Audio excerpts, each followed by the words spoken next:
Welcome to another episode of the Paychex Thrive Week in Review. This is where we take some items in the news that impact your small business and my business, and we talk a little bit about them. Now, before we get started, the new year brings new regulations, right? So our 2026 Top Regulatory Issues webinar tackles some of the key updates your business should know and how your compliance obligations might be impacted. And I'm involved in this webinar too.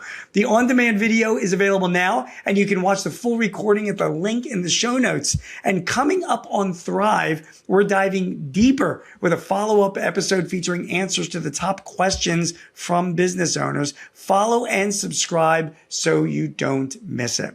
All right, let's go to the news. First of all, we're going to talk about this month's Paychex Employment Watch report. And the headline is this: U.S. small business employment remained consistent throughout 2025. The Paychex Employment Watch report shows that in 2025, small business employment and wage trends remained steady without dramatic change. The Small Business Jobs Index, which tracks payroll data from firms with fewer than 50 employees, hovered around an average of 99.67 for the year, reflecting minimal variation in hiring. Hourly wage growth was modest, finishing the year at 2.71%, very close to inflation, and staying below 3% for the 17th consecutive month. The data suggests a labor market for small employers that's stable but not expanding rapidly, signaling a predictable hiring conditions amidst a broader economic climate of moderate growth. So the takeaway is employment of small businesses with less than 50 employees, according to Paychex, stayed resilient during 2025. Wage gains were up a little bit below 3% at 2.71%. So if your business is in that sort of category, you're not alone. Most small businesses are that way as well. Will we see an uptick in hiring? Are you planning on hiring next year? That kind of remains to be seen depending on your business and the industry that you're in. But right now, the hiring outlook among my clients is not extremely strong, but it is one that people are not letting their existing employees go. They're replacing jobs. And quite a few of my clients are waiting for AI to really take hold, where they can get even more productivity out of their existing workers. Want to make sure I'm clear. Nobody I'm talking to is planning on firing workers because of AI. They just want to take advantage of the productivity benefits. All right. Even though hiring remains strong, or resilient among small businesses, the world of manufacturing has not been strong this year. According to a new report, the Supply Management's Purchasing Managers Index, U.S. manufacturing dropped again to the lowest point of 2025 in December. The index dropped to 47.9% in December, which is below 50%. Anything above 50% is expansion. Anything below 50% is contraction. Now, by the way, this is the Supply Management's Purchasing Managers Index. This is an index that comes out every month. I follow it closely from an organization of supply managers that submit data about what they're purchasing, the operations and profitability of their companies, particularly on the manufacturing side. So it's based on actual real data that's compiled by the Institute of Supply Management every single month. So we've been in contraction. Weak demand and ongoing tariff uncertainty were cited as key factors weighing in on the sector, despite some slight improvements in select demand measures like new orders and backlogs. So that is fairly good news.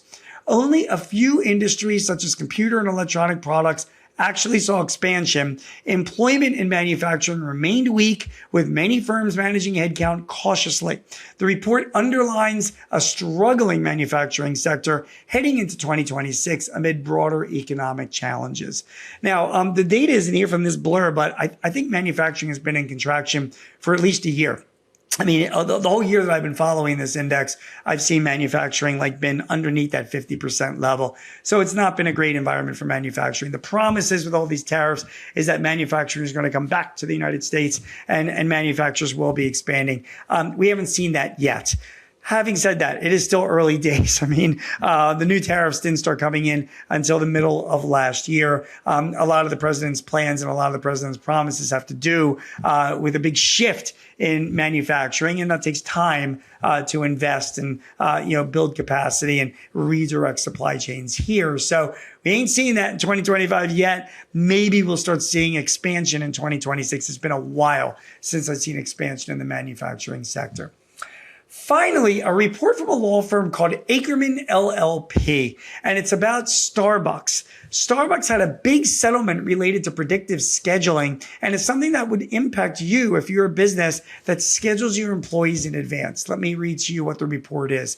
Starbucks agreed to a nearly $39 million settlement with New York City over alleged violations of the city's Fair Workweek law, a landmark action highlighting predictive scheduling compliance risks for employers. Remember, predictive scheduling is you're scheduling your employees in advance, okay? The law requires fast food and retail chains to provide workers with predictable schedules at least 14 days in advance and pay premiums for late changes.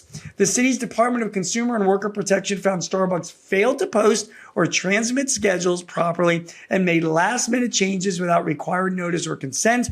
The settlement includes penalties and payments to affected workers and underscores the legal importance of fair scheduling practices. Now, New York City is a big city where predictive scheduling laws are in effect. Other states and cities also have their own predictive scheduling laws too. So you want to check with your labor attorney to see if that applies to you.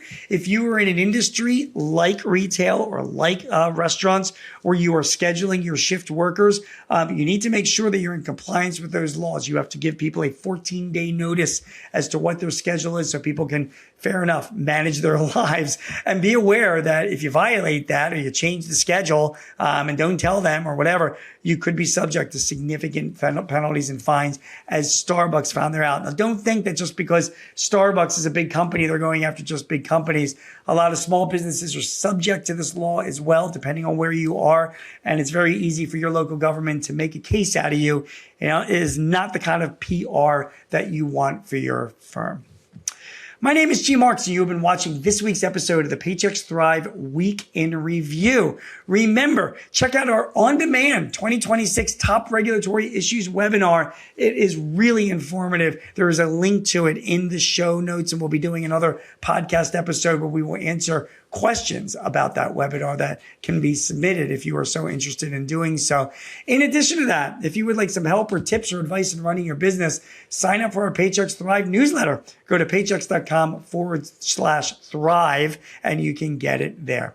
Again, my name is Gene Marks. Thanks for watching this week. We'll be back to you next week with more news that impacts your small business and some thoughts on that. Have a great week, everyone. See you then. Do you have a topic or a guest that you would like to hear on Thrive? Please let us know. Visit payx.me/Thrive Topics and send us your ideas or matters of interest. Also, if your business is looking to simplify your HR, payroll, benefits, or insurance services, see how Paychex can help. Visit the resource hub at paychex.com/works. That's WORX. Paychex can help manage those complexities while you focus on all the ways you want your business to thrive. I'm your host, Gene Marks, and thanks for joining us. This podcast is property of Paychex Incorporated 2026, all rights reserved.